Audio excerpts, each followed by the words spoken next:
एक पल के लिए ना एक ऐसी मशीन के बारे में सोचते हैं जिसे चलाने के लिए मान लीजिए 100 लीटर पानी दिया जाता है। अच्छा, 100 लीटर पानी, ठीक है। हाँ, लेकिन वो मशीन क्या करती है, वो सिर्फ 1 लीटर पानी का इस्तेमाल करती है और बाकी का जो 99 लीटर पानी है ना, उसे बस हवा में उड़ा देती है। अरे बाप रे।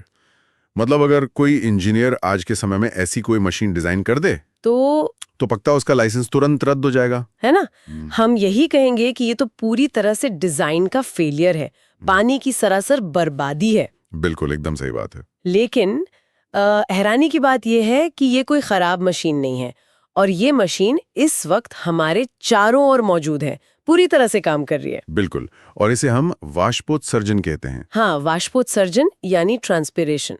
मतलब हमारे पेड़ पौधों का अपना एक अदृश्य और सच कहूं तो बेहद खर्चीला जल पंप। आज की हमारी इस डीप डाइव का मिशन इसी प्राकृतिक पहेली को समझना है। और ये कोई साधारण पंप नहीं है। देखिए, अगर हम इसके पूरे सिस्टम को डिकोड करें ना, तो ये एक ऐसा विशाल जैविक इंजन है जो बिना किसी मोटर के काम करता है। बिना किसी मोटर के? हाँ, और वो भी गुरुत्वाकर्षण जैसी ताकतवर शक्ति को मात देकर। मतलब ये पृथ्वी के पूरे जल चक्र का एक बहुत बड़ा हिस्सा चलाता है। असल में ये अपने आप में एक नेचुरल एयर कंडीशनर है। ये सच में एक विरोधाभास लगता है।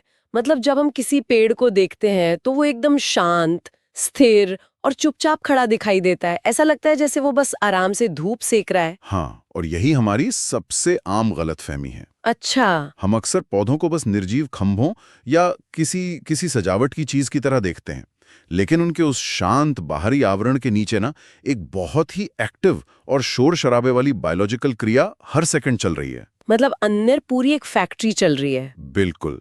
पौधे हमारी तरह ही सजीव हैं। वे सांस लेते हैं, बढ़ते हैं, ऑक्सीजन लेते हैं और कार्बन डाइऑक्साइड छोड़ते हैं। हाँ, वो तो है। ये बात तो समझ में आती है कि वो जीवित हैं। लेकिन मुझे एक बात पर थोड़ी उलझन हो रही है। बताइए, क्या उलझन है? अगर वे इतने ही जीवंत हैं, तो फिर वो इतने बड़े पैमाने पर पानी क्यों बर्बाद करते हैं?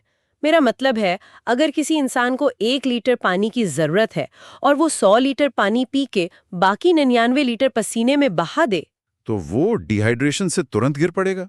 बिल्कुल। पौधों का ये सिस्टम तो मुझे किसी ओपन पाइप जैसा लगता है, जहां नीचे से पानी आ रहा है और ऊपर से बिना रोके बस बाहर बह रहा है। ऐसा क्यों है कि जड़ें इतना सारा पानी सोखती है और पौधा उसका एक बहुत ही छोटा हिस्सा रखकर बाकी सब वाटर वेपर बना के उड़ा देता है? तो देखिए, इस 99% पानी के उड़ने के पीछे के विज्ञान को समझने से पहले हमें ये समझना होगा कि वाष्पोत्सर्जन असल में है क्या। जीवित पौधों के जो हिस्से हवा के संपर्क में होते हैं, मुख्य रूप से उनकी पत्तियां और तने, वहां से पानी का भाप बनकर उड़ना ही वाष्पोत्सर्जन कहलाता है। लेकिन यहाँ एक बहुत बड़ा फर्क है। कैसा फर्क? ये धूप में पड़े किसी गीले तौलिए के सूखने जैसी कोई साधारण बात नहीं है। तो ये सिर्फ सामान्य इवेपोरेशन या वाष्पीकरण नहीं है। मतलब धूप से पानी गर्म हुआ और उड़ गया, बस इतना सीधा नहीं है ये। बिल्कुल नहीं। एक गीले तौलिए से पानी का उड़ना पूरी तरह से एक बेजान फिजिकल प्रोसेस है। वो सिर्फ बाहरी तापमान और हवा पर निर्भर करता है। लेकिन पौधों के मामले में? पौधों में कुछ अलग होता है? हाँ, इस प्रक्रिया को पौधे का अपना जीव द्रव्य या प्रोटोप्लाज्म कंट्रोल करता है। यानी ये एक भौतिक प्रक्रिया के साथ साथ एक बेहद जटिल जैविक क्रिया भी है। अच्छा, मतलब पौधा खुद तय कर रहा है? एकदम सही। पौधा खुद अपने जीवित सेल्स के जरिए ये तय करता है कि पानी को कब और कैसे बाहर जाने देना है। ये एक सोची समझी जैविक रणनीति है, कोई दुर्घटना नहीं है। अरे वाह, अब तो मुझे और भी ज्यादा हैरानी हो रही है।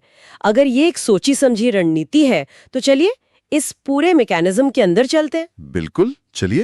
सबसे ऊपरी हिस्से तक पहुंचता कैसे है? अगर हम किसी 100 फुट ऊंचे पेड़ के बारे में सोचें तो पानी को इतनी ऊंचाई तक ले जाना तो ग्रेविटी के बिल्कुल खिलाफ काम करना है। हाँ, और वो भी बिना बिजली के। वही तो, बिना बिजली या किसी पंप के कोई भी तरल पदार्थ ऊपर कैसे जा सकता है?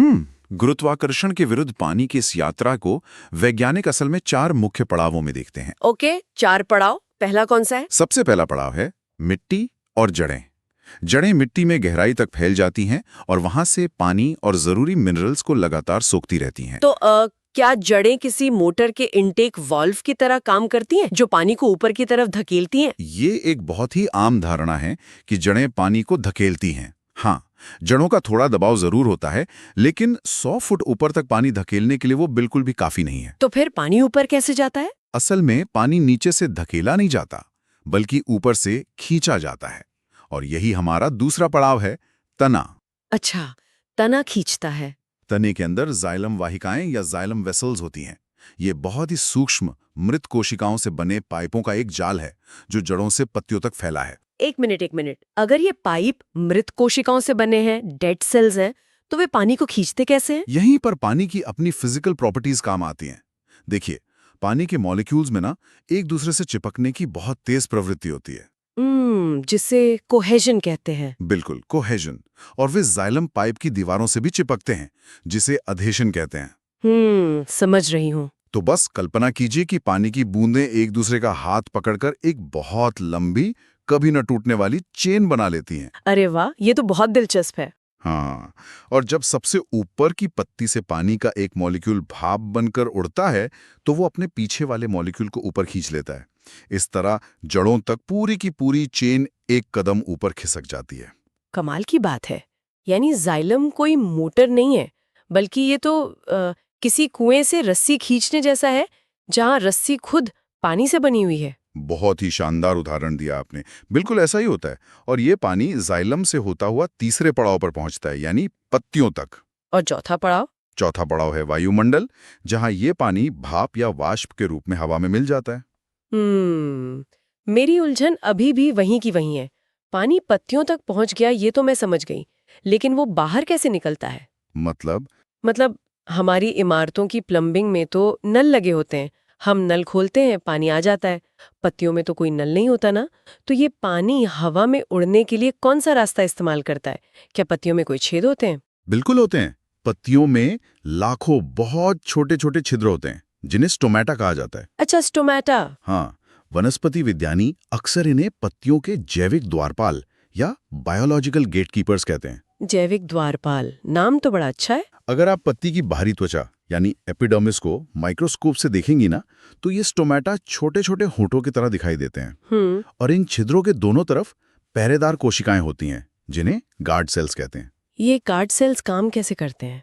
मतलब क्या कोई दिमाग है जो इन्हें खोलने और बंद करने का आदेश देता है? नहीं, दिमाग नहीं है। इसके पीछे एक बहुत ही सीधा मैकेनिकल और केमिकल लॉजिक है। इसे ऐसे विजुअलाइज कीजिए। मान लीजिए 2 लंबे कम हवा वाले गुब्बारे हैं जो एक दूसरे से पूरी लंबाई में चिपके हुए हैं। ठीक है, 2 गुब्बारे। जब दिन के प्रकाश में पौधे को अपना भोजन बनाने के लिए यानी फोटोसिंथेसिस के लिए कार्बन डाइऑक्साइड की जरूरत होती है, तो ये गार्ड सेल्स अपने अंदर पानी भर लेती हैं। और पानी भरने से वो गुब्बारे फूल जाएंगे। हाँ, बिल्कुल। लेकिन क्योंकि उनके सिरे आपस में जुड़े हुए हैं, वे बाहर की तरफ मुड़ जाते हैं, या कह लीजिए कि धनुष के आकार में तन जाते हैं। अच्छा। और उनके ऐसे मुड़ने से बीच में खाली जगह बन जाती है। बस यही वो खुला हुआ स्टोमेटा या निकास द्वार है। जैसे ये दरवाजा खुलता है, अंदर फंसा हुआ जलवाष्प तेजी से बाहर निकलने लगता है। मैं समझ गई। और जब पानी बाहर निकलने लगता है तो वाष्पोत्सर्जन की दर बढ़ जाती है। तो फिर